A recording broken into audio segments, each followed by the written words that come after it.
Okay, so we have already done a how to wing foil video, but we have updates. So this is a guide, a beginner guide for 2022 on how to wing foil.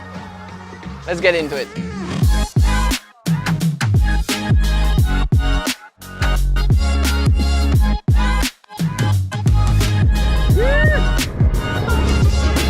Thank you so much everybody for tuning in. We got such an incredible show for you today. So what we're looking at today is we want to take you through everything you need to know, the basics to make sure that your wing foiling movement or kind of efforts to get into this sport is easy, friendly, and productive and not counterproductive. So we're going to get to it and we're going to go through the best steps to take to get started and make sure your process is spot on and easy for you and you enjoy the ride the whole way through. First thing. Yeah, just what we should mention is wing foiling is not easy. So this is why we make these videos, is to make it as easy as it can be for you. But you know, get ready, like you're gonna have to be persistent. You're gonna have to keep at it because it can be frustrating at times. But this is why we do it, to show you how exactly to do it. So first thing would be, Damien. So the first thing you want to do is definitely wherever you're located in the world, just type in wing foil, type in kite surfing maybe, and see if there's a local shop near you and give them a call, introduce yourself, go meet up with them. Maybe you can take a lesson, maybe you can learn a little bit more about gear, conditions, where they go out, how it kind of works in that area, or you can maybe find a shop that's close to you that is going to have a little more information than just knowing nothing.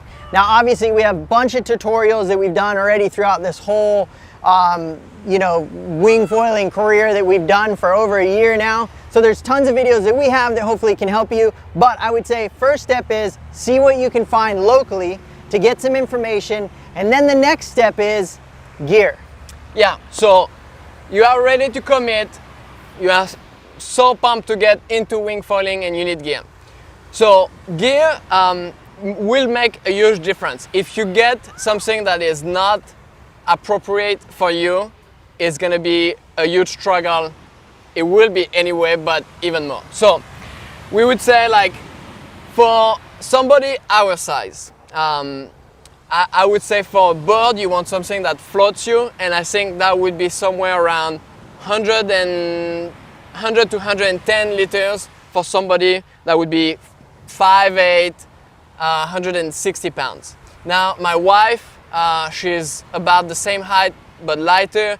She can get away with 90 liters. And then for somebody that would be heavier, you could even go to like 130 liters. But a board that will be, like stable and allow you to float in a stable way is going to make a huge difference. So that would be for the board, and then for the foil.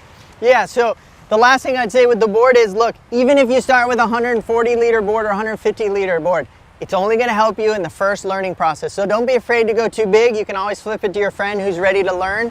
So just know, just because I'm small doesn't mean I can't use a bigger board. One of the best wing foilers in the world, Balls Mueller, used a 140 liter board, and he's definitely not even close to 170 pounds. Yeah. So, and you can use it for your light wind board as well. Exactly. So there's no reason why you need to go super small. Get something nice and stable you can stand on, like Gwen said.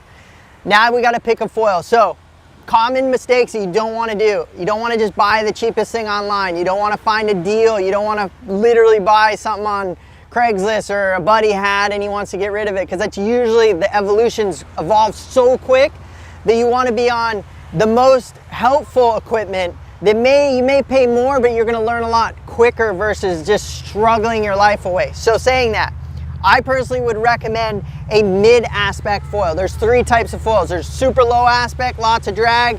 They're stable, they will work.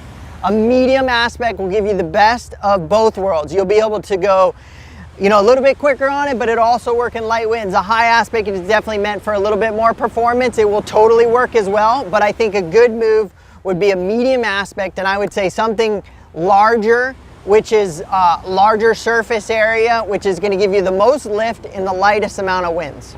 Yeah, I would say, if you can, when it's time to buy your foil, maybe reach out to a shop. rather than maybe buying something used from somebody that might not tell you much about it. So that way you kind of like still get some guidance for the small details. But I think for the foil that pretty much covers it. But now let's talk about the hand wing.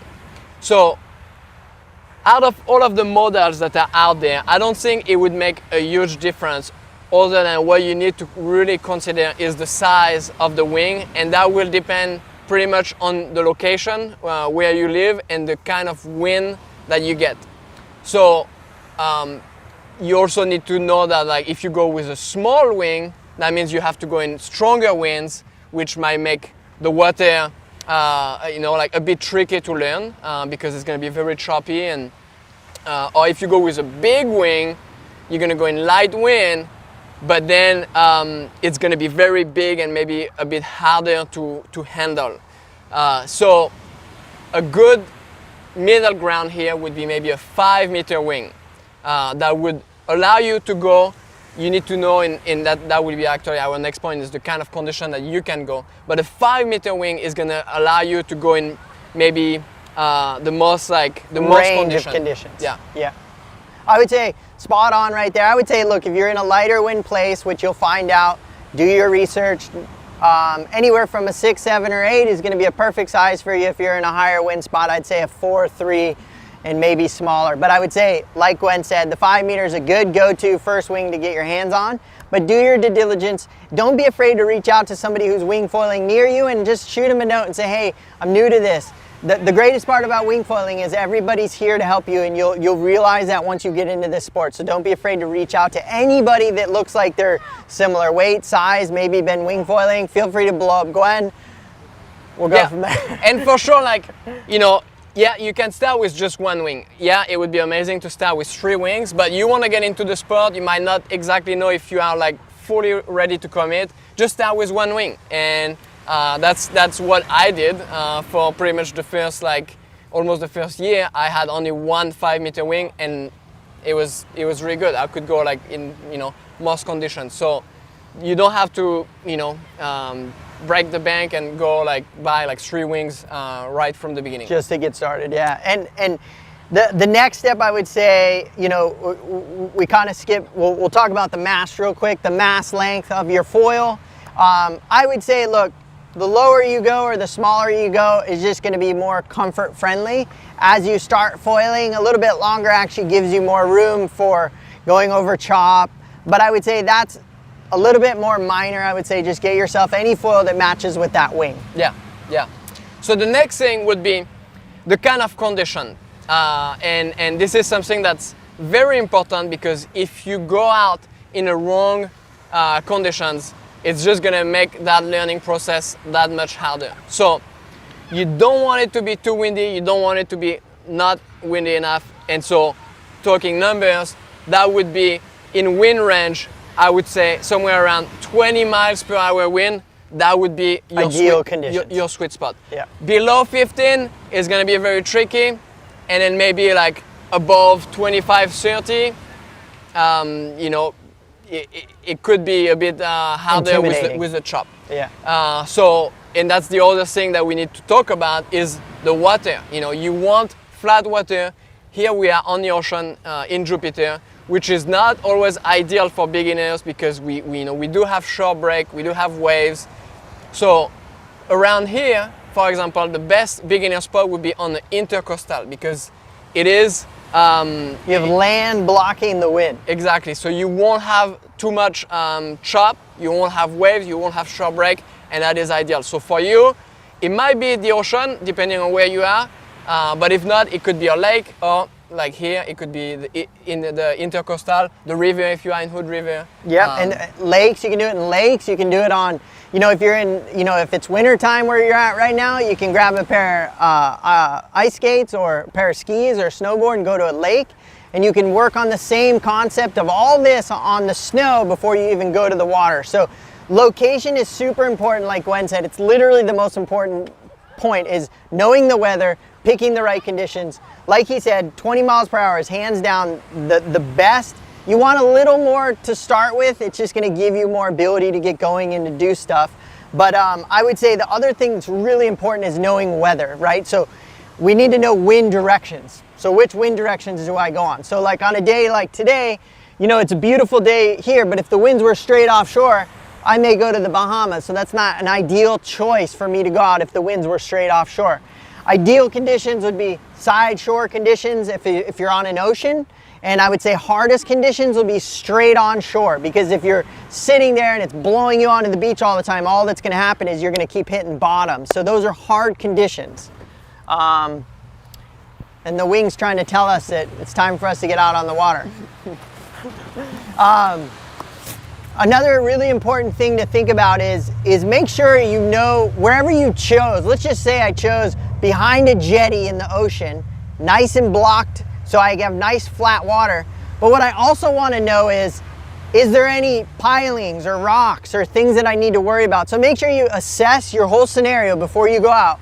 Are there, you know, swimmers? Is there, you know, just so you're safe, where's my exit? Where am I going to exit when I go downwind, when I struggle? How do I get out, and how am I going to be safe in this learning process? Yeah, and it's good to know before you go in the water. Like you said, like, okay, this is, you know, often when you start, you're gonna end up going downwind. So look what is downwind, and then set yourself a point where you are like, this is my turnaround point. Because once you get going, sometimes you forget. You are like, you get up, you are excited. I finally got up.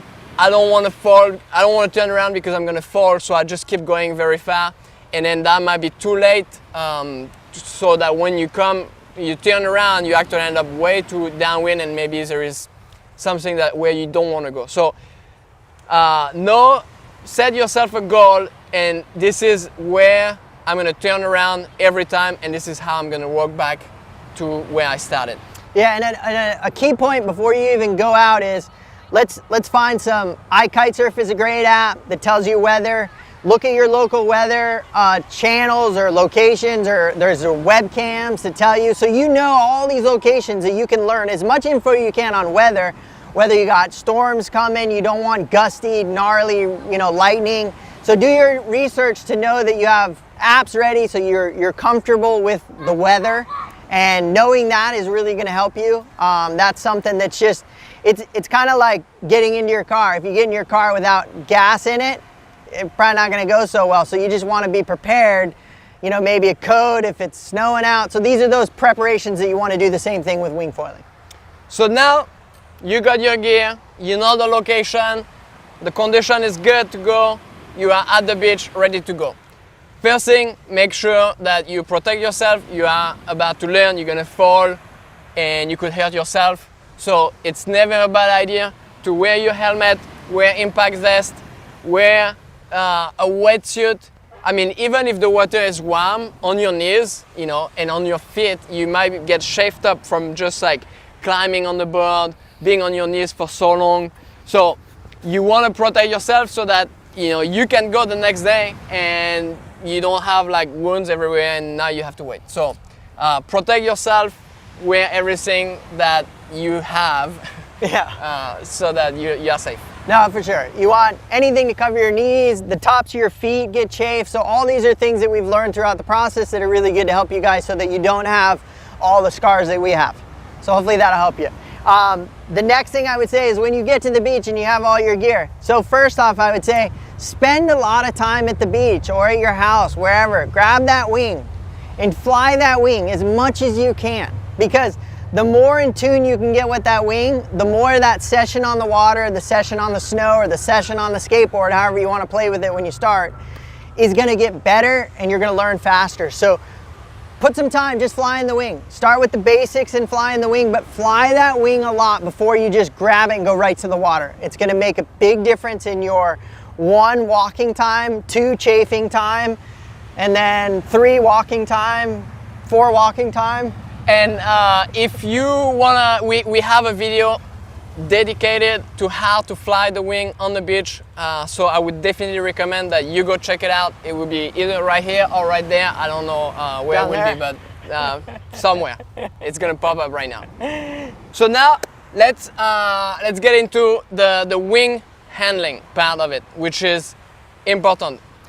So you wanna, here Damien, you show me how you handle the wing. Explain to me, knowing that for you guys watching, let's say that the wind is coming 90 degrees to the camera here, so it's going straight across like that. So in the wind right now is blowing just like that. So and an easy thing for you when you first get your wing, just pump it up and hold the center right in the front. It's gonna tell you exactly where the wind's blowing. So right now, the wind is blowing directly this way because I'm holding it dead center, and it's just gonna oscillate with the wind.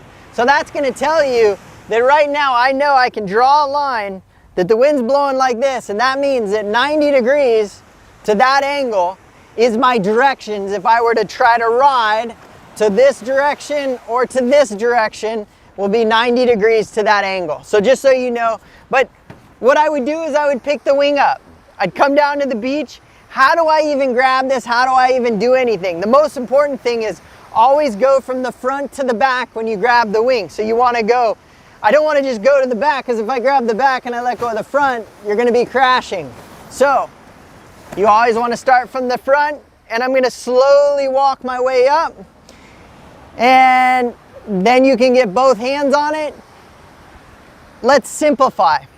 The wing only has power when I put it directly into the wind and I put tension. So if I just let this weather vane like a kite, it'll just sit here no matter how I have it. But when I get my hands on it and I pull on that back, this is when all the power happens.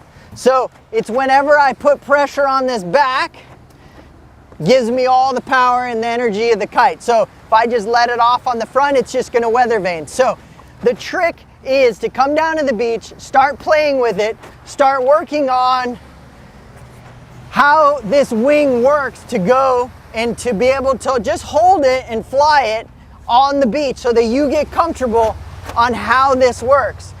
Some of the biggest tips that we can give you guys are, you want it to be lifting you, and as you get going in time, you'll get it down like this, but everybody catches the wing tips.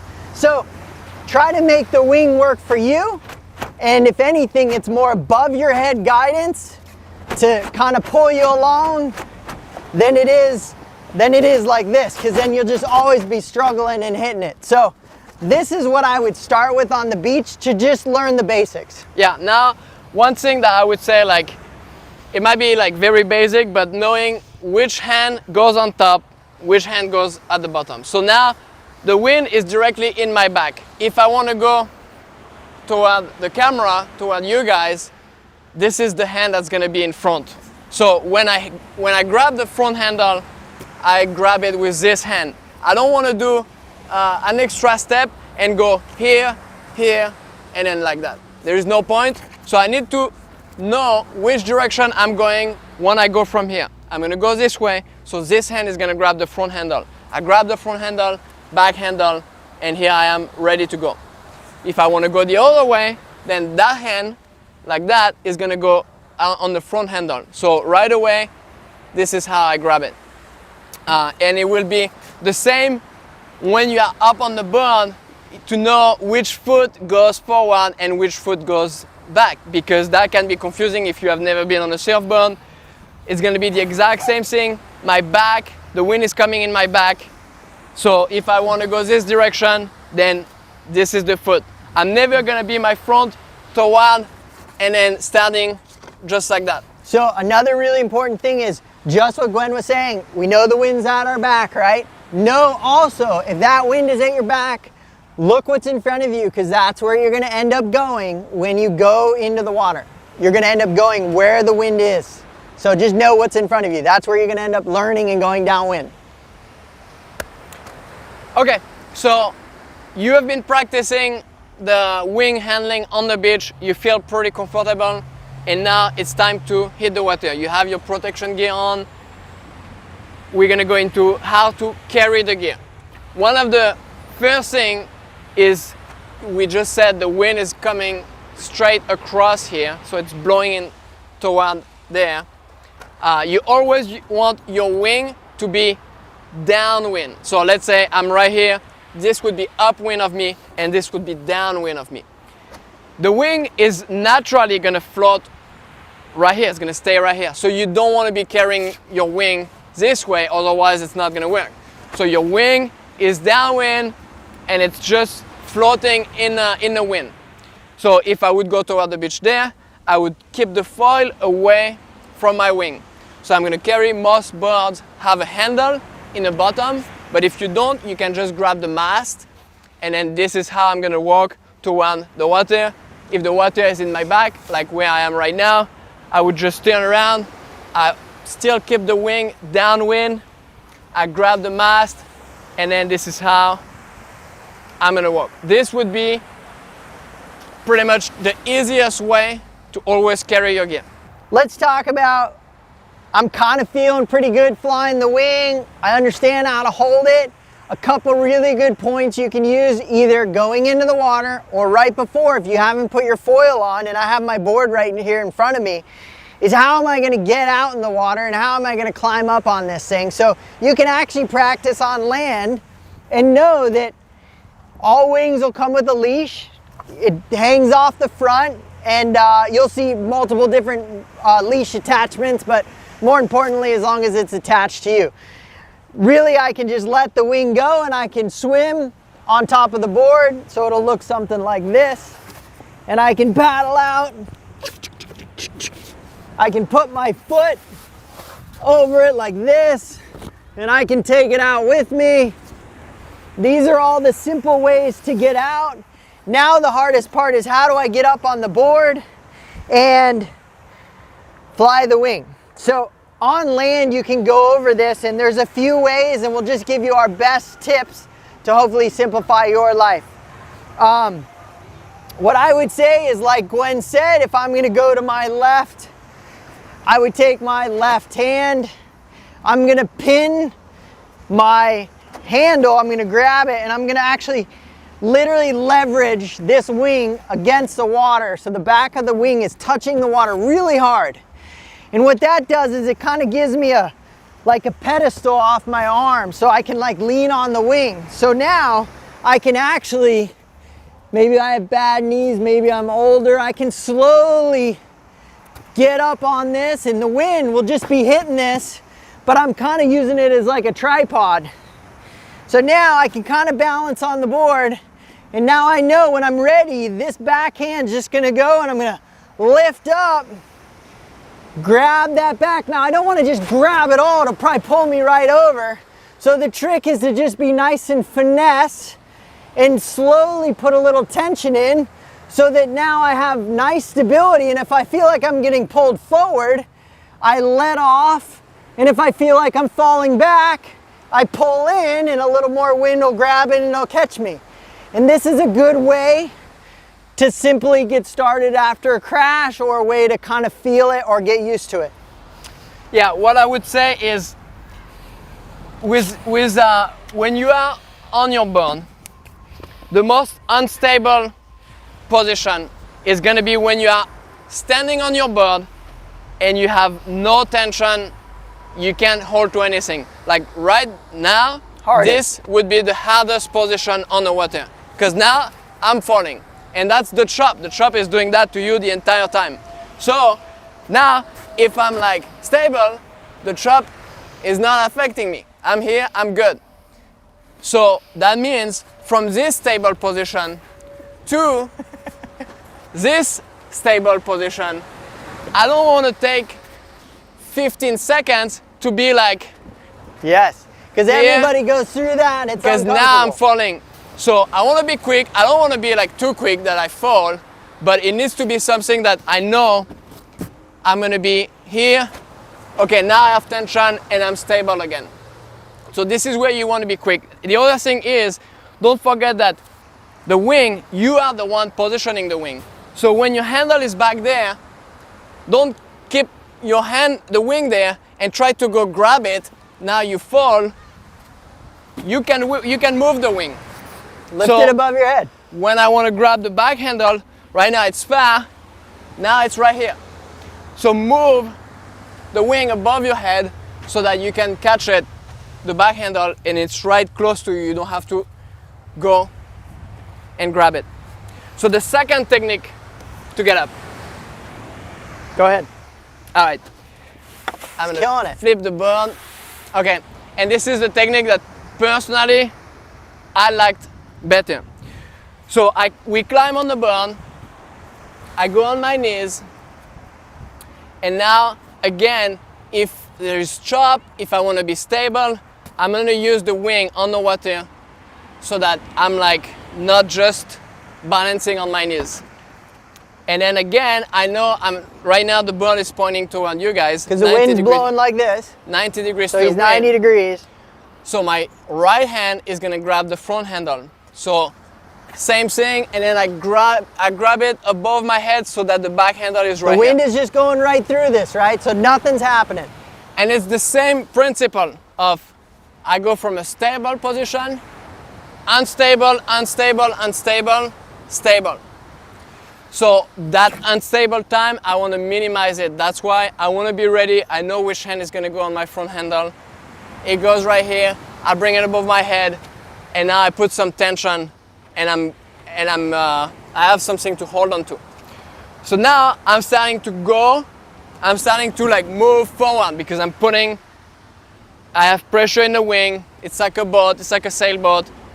I'm going. One thing that's going to happen naturally to everybody at first is the bird is gonna rotate and go downwind. Straight downwind. So now, when you are a beginner, and that's why you're always gonna have to walk back, but you wanna avoid that as much as possible. So you wanna feel how you can keep the bird either 90 degrees to the wind, or even more better, a little bit toward the wind. And how to do that, sometimes you have to move on the bird even 1 inch or 2 inches back on the bird. To me, I feel like this is helping. And then when I grab the wing, I'm gonna maybe twist my body a bit. So I'm gonna twist this way, because if we think about it, if my wing is in front of me and the wind is pushing, so you push my, I go downwind. If the wing is behind me and the wind is pushing on my wing, now what happens? Push on my hand, my bird goes upwind.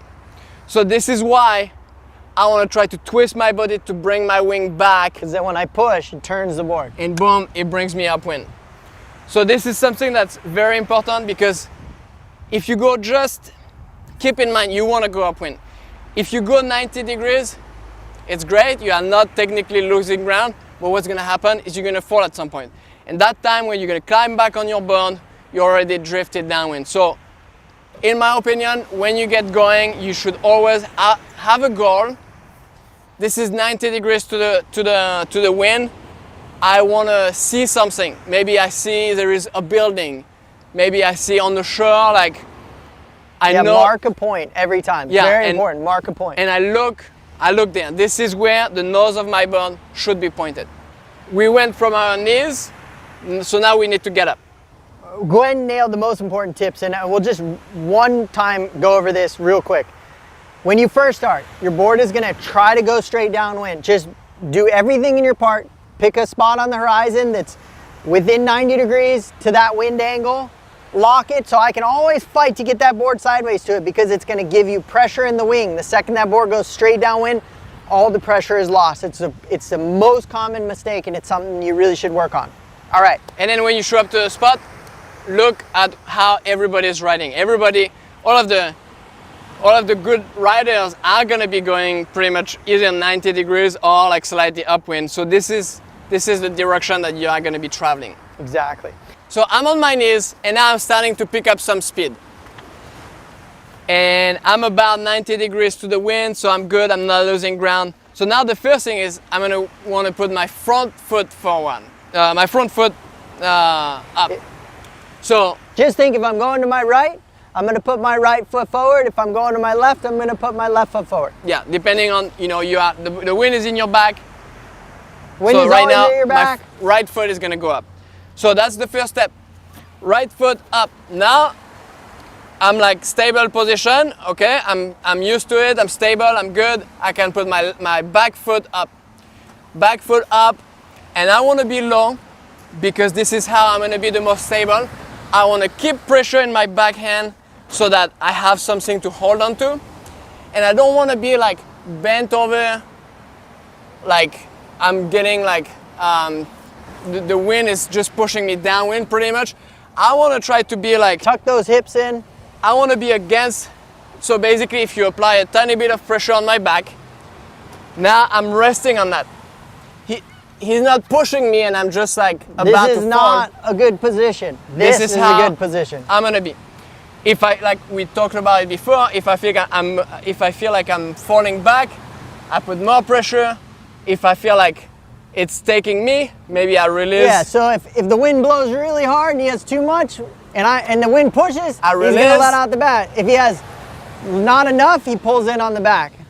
Too much, not enough. So it's a constant, like, this is why, like, in my opinion, like when you look at somebody going just straight, it might feel like very boring, but it's very engaging. There's a lot going on. Because you are always doing micro adjustment, and it is micro adjustment. So it's not big movements, and even more when we're gonna get to the step where we go up on foil. But for now, everything is minimal movement, and at first you're gonna be doing big movement, that's okay, you get used to it.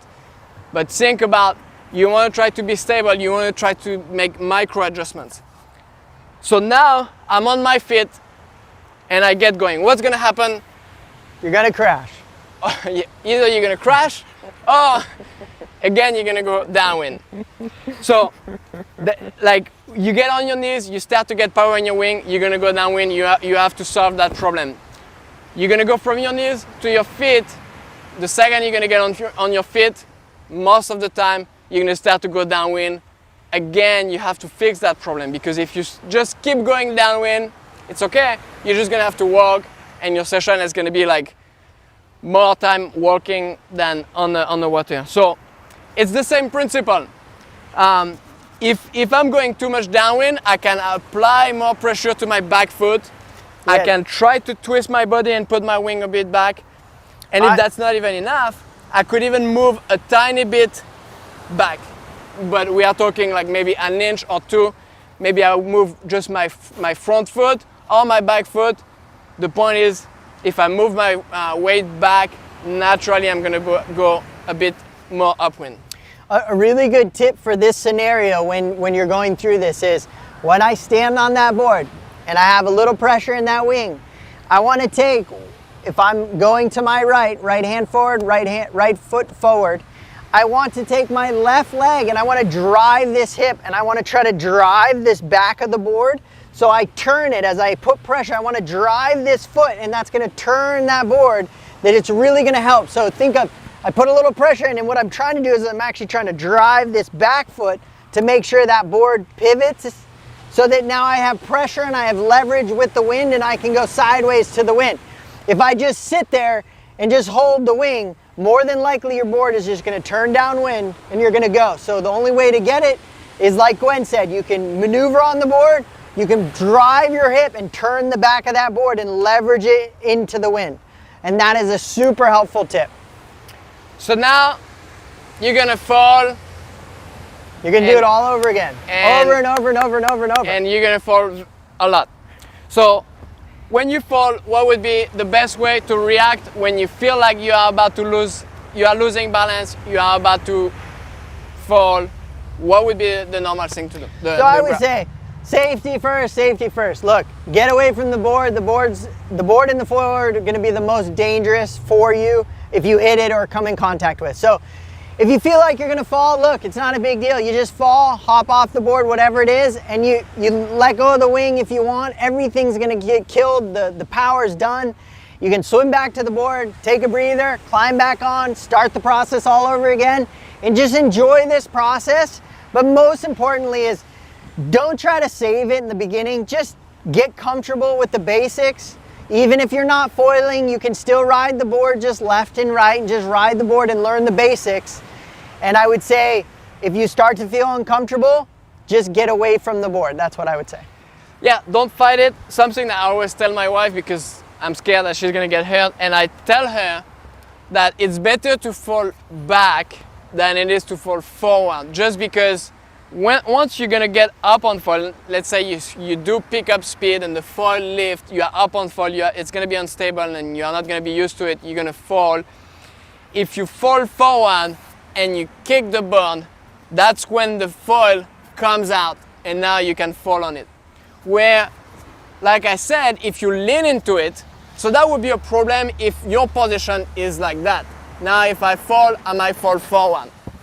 If I'm leaning into it, if I fall, I'm gonna fall back, and it's, I would say, more than likely the foil goes away from you. There is less risk if you fall back and you put pressure on your heel because you are like off balance backward. It's gonna send the foil there, not in your back. So I would say, to me, I always saying like, for beginners, I tell them it's better to fall back than to fall forward. It's a great point.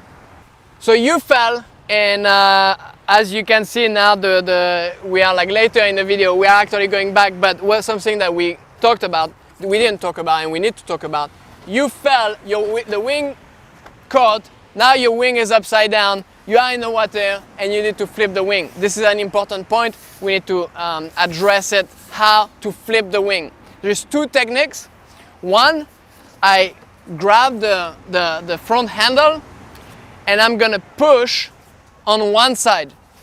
So I push, and it's gonna lift and flip all the way. And remember, the wind's at his back, right here. The wind is Very straight in my important. back, and I push, it lifts, and it flips. All the way, I have my leash on, I go, I move to one tip, and now I flip it. And the wind will push it over. And now I go back to the center. To me, this is maybe, it just like, it's an extra step, but sometimes you have to do it, depending on how you are on the water. But again, you go to the tip, you flip it. And do this on back. the beach. Do this many times on the beach. It's gonna help you perfect it in the water. Because when you're in the water, this board is moving. Exactly. The chop is hitting him. He's getting shaken. Maybe have a friend that like shake you a bit. Because it's gonna be uncomfortable. It's gonna be like it's that. gonna be harder. That's what's gonna happen in the water. So it's tricky. It's not easy. So you wanna put your practice time it. in on the beach. Push it, flip it. That's first technique. Second technique, go to the wingtip and then flip it. So that process of getting from your knees to your feet and being able to at least stay upwind or not lose too much ground, that process is not that easy and it's not going to come overnight. So we're going to cut this, and about a month from now you come back here. So now we're gonna come back next month. See you then. No, I'm just kidding. So that process is gonna take a while. So go out there, practice it over and over. And the key, we can't tell you how to do it all day long. The key is that you're gonna put feel the time it, in. and you're gonna figure out for yourself. We are just sharing our experience from what we felt. But you have to feel it for yourself to really like understand and we what have we're a lot talking of about. videos that break all these steps down, so make sure if you want to find a certain step, make sure to look at the YouTube channel. We have much more that break it fine-tune on each one of these. And everybody explains it in a different way, so go watch other videos and there might be something that you pick up on more. But now you are to the point where you can go, you are on your feet, you can cruise both direction, and you are good. You are like, okay, what's next? You're maybe not on foil. You are not on foil, you are just cruising both direction, the board is on the water, but you are ready for the next step. The next step is gonna be to get up on foil. So how can I get up on foil when I am the board on the water?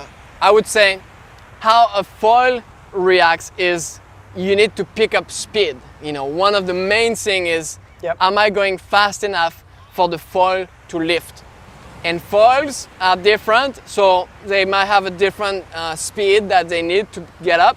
And that's why we always say you want a bigger foil that has more lift, that you're going to be able to go at a slower speed that feels less scary.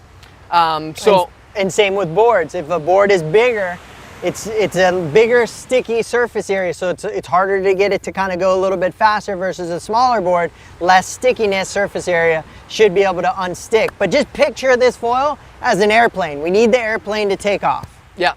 So the key here at first is gonna be speed.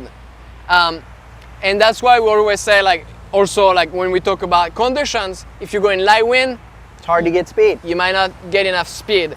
So now there is a pumping, but I think for now, let's not even talk about that. Right now, I feel like you just want to make it easy for yourself and eliminate anything that could get you off balance. So you want to go on a day that has enough wind, so that when you pull in on your backhand, that will pretty much be enough that you have the power, you have the speed to get up.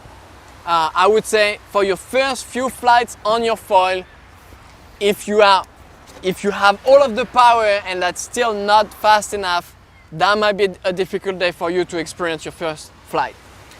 So go on a day, it might feel like it's a bit too windy, but that might be a good thing because you have the power to get up on foil. So you're gonna wanna pick up enough speed. So you're gonna wanna basically more power in your wing. I pull on my backhand. And now, again, I want to try to keep my bird at least 90 degrees to the wind, if not slightly upwind. But same thing, what's gonna happen, you're gonna pull on that backhand, you have power, you pick up speed, it's starting to lift. The first feeling is gonna be that the nose is lifting up. You don't want that bird to go really up steep. That will break, it will surface tension. It will be like braking with your car because you want to keep the bird flat. So when you pick up speed and you are starting the speed is going to increase drastically from releasing the tension on the bottom of the bird. And you're going to want to move forward. So that could be easier with your hip.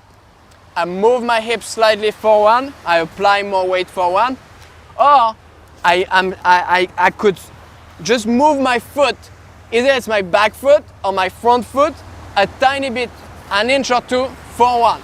I want to try to keep that bird on the water pretty much. I'm going to be up on foil, but I don't want to go up too steep. And then two, that's what I always say to my wife that she's learning, is you want to lean into it. You want to put pressure on your heel, not on your toes. I'm on my toes. The bird, once I get up on foil, is going to be very unstable. It's like snowboarding. When you are snowboarding, you always want an edge. If you go straight downwind with the bird flat, you could catch an edge and you're going to go down. It's exactly how it's going to feel. If you pick up speed, it's starting to lift and you are straight above. You want to be a tiny bit. A really good, just off of what Gwen said, is go ahead and break, Gwen, like you were saying. If you were bent over like that, if you were more bent like this is the foil underneath you, right? So his body is now here, bent over this. We always want to stay in line with this foil right here.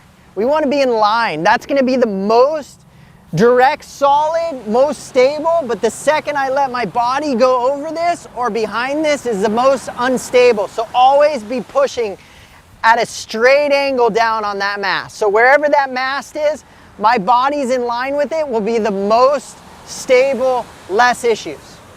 Yeah. So, and then if I'm bent over, pressure on my toes, what's gonna happen? I'm gonna go downwind, the bird is gonna be unstable, and I might fall on the foil. Pressure on my heel, I lean against it. Now the bird is gonna be more likely to go upwind, and if I fall, I'm gonna be falling backward, which is a good thing. And a quick tip here for everybody that's, when you're on the board, you know, a mistake that happens all the time is your wing just gets really low. Okay, everybody's right here. Let that wing be high so that it's actually, when the wind hits it, it's lifting you a little. That's gonna help you be light, be controlled, But the lower I get down here, those wind puffs really hit me to the side, versus if it's a little higher, it's actually helping me kind of get a little lift on the board, which maybe will help me in time accelerate that board in the motion that I'm trying to go. So just know that the wing a little higher is not going to hurt you. The wing a little lower, it can catch. Just some key tips that'll help you. Like Gwen said, if that board is coming up and it's lifting up, your reaction is hips forward, or I can slowly shift my front foot forward, because what we're trying to do is level that foil out, because a foil wants to ride level. It doesn't want to ride high, and it doesn't want to go down, or else that's going down. So you want to level it off. But know, when whatever board you're on, when it comes up, it all of a sudden will increase speed. So know that likely you're going to be like, whoa, it's going to take off. So your reaction should be hips forward, or just a slight movement on my foot. Now, Gwen said it the best. It's maybe a shimmy in your foot. A drastic step is ginormous, way too much of a move.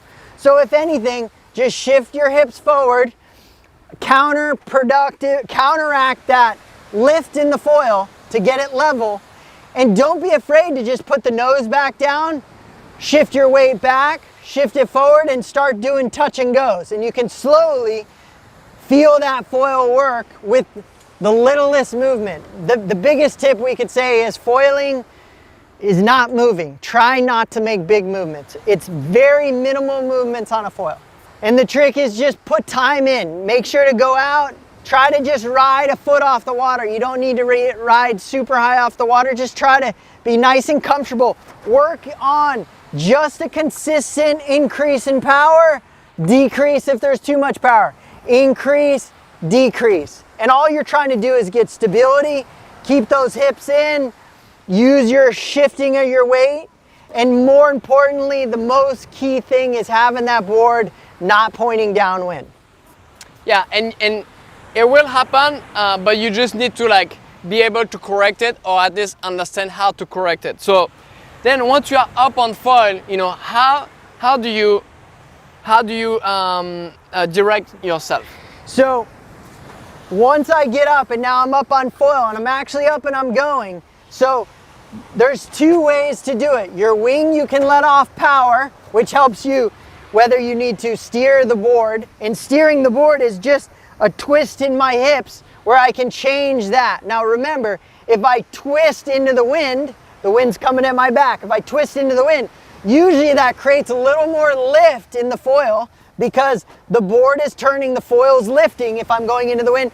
Vice versa, if I turn the board downwind, I'll lose lift because that wing is turning, flattening out, and I'm going where there's less power in the wing, I'm flattening it out. So know that when I twist my hips, if I twist, I may get a little more lift, but I can now go more into the wind.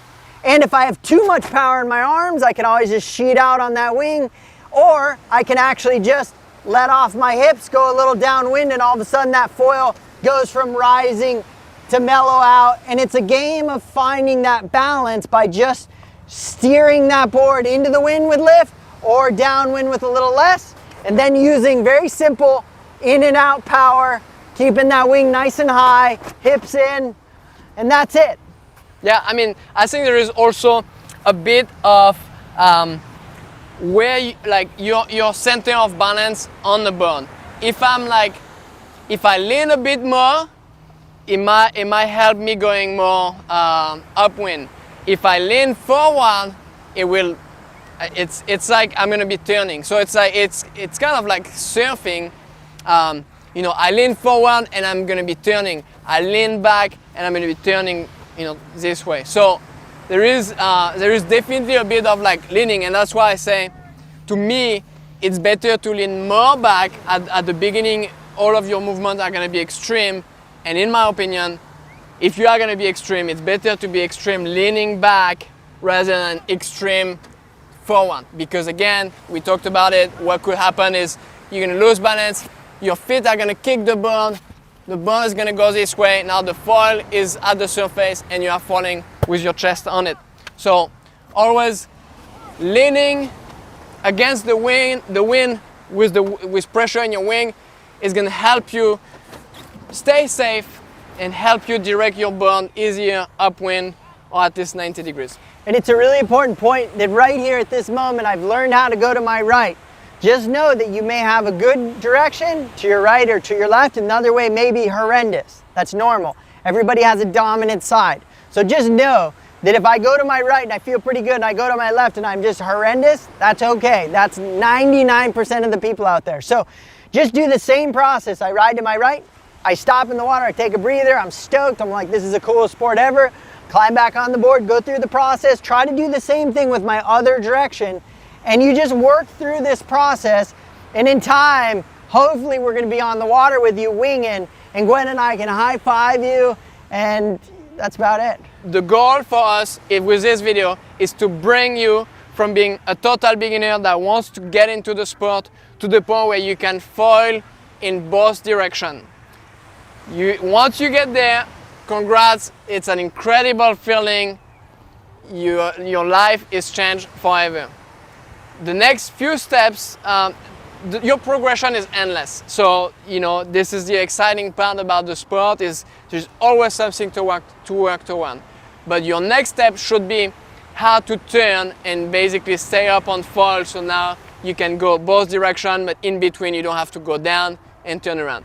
So it would be jibing, which the jibing is going to be the turn where you go downwind, you go with the wind, and that will be the first transition that you learn, and we have a video on jibing.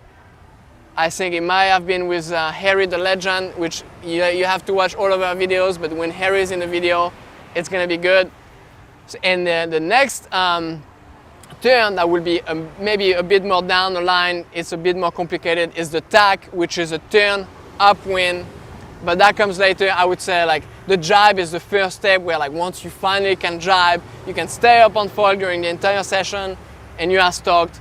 Don't worry about the tack yet. Enjoy that for a bit, and that's already like amazing to experience. Yeah, I would say, look, this video, like Gwen said, covered the basics. We also have videos that you should definitely check out. Wing handling on the beach, very important one. That'll go through really in depth on how to fly that wing, how to work the angles, knowing the wind, how to pump the wing. That's a whole nother process on how to pump. We have a wing video there on pumping. The next one, like he said, would be the turning. There's a lot of videos riding toe side. These are all as you progress, but what's really important that Gwen and I can't emphasize more, and that is go to the beach or go to your intercoast or go to your lake, wherever you are. Just put the time in. You got to go through the process that we all did. It's hard, you struggle, but you learn. But always come back, watch the videos, watch everybody's videos, talk to people. You're going to get knowledge, you're going to learn by trial and error. But hopefully these videos can help you make that process faster and enjoy the process and be safe along the way. So if you're looking for more information, there's a ton of videos that we put out. Hopefully this one gives you the basics so that you feel comfortable when you go out, you at least don't do what we did in the beginning. And like we always do with all of our videos, we always live on a good note to inspire you, to help you live your best life like we do. So today, Damien, what do you have to tell them? So that, first, if you made it that far in the video, congrats, and thanks for sticking around. But yeah, so if you made it this far in the video, first off, thank you so much. Really good job. Now, here's the reality. Look, information is given from everybody all around the world, right? Just take it, take little bits, what works for you. In life, it's about taking information that you want to learn from and use it. But the best thing that Gwen and I are always about is share it with somebody. So don't be afraid to learn this on your own, or grab as many people as you can, pull them in, because it's going to be more fun to surround yourself with good people and get out there and give it a shot. Because we always emphasize, look, you'll never learn this if you don't just give it a shot. It just takes a step, the phone call to the shop, a message to Gwen saying, hey, should I really do this? It just takes that step. So the message I would say today, very important. Surround yourself with other people that would love to give it a shot. It's only going to help you all progress faster. And two, make sure to just take that step. I would say, don't wait. If there is something you want to do, go into it. Don't wait to have the perfect gear. Don't wait to have all of the information. Sure, you can wait for the ideal condition like we talked about, but I would say, in my opinion, go out there and experience when there is not enough wind. Go out there and experience when there is too much wind. Just go out there and you have to like enjoy the process. And it's never gonna be perfect. You're always gonna look back and be like, you know, I could have done that better, but you did it. And that's the main thing, is you wanna do it, don't wait. That's it, don't wait. And if it makes you all feel better right here, just to put it all into perspective, we do these videos. We wish they could be perfect. But you know what? We're just doing the best we can to give you as much information as we can. So look, it's the same as that. We're doing it to hopefully help you. So it's time for you to get out there and do it. And we're gonna see you guys on the water.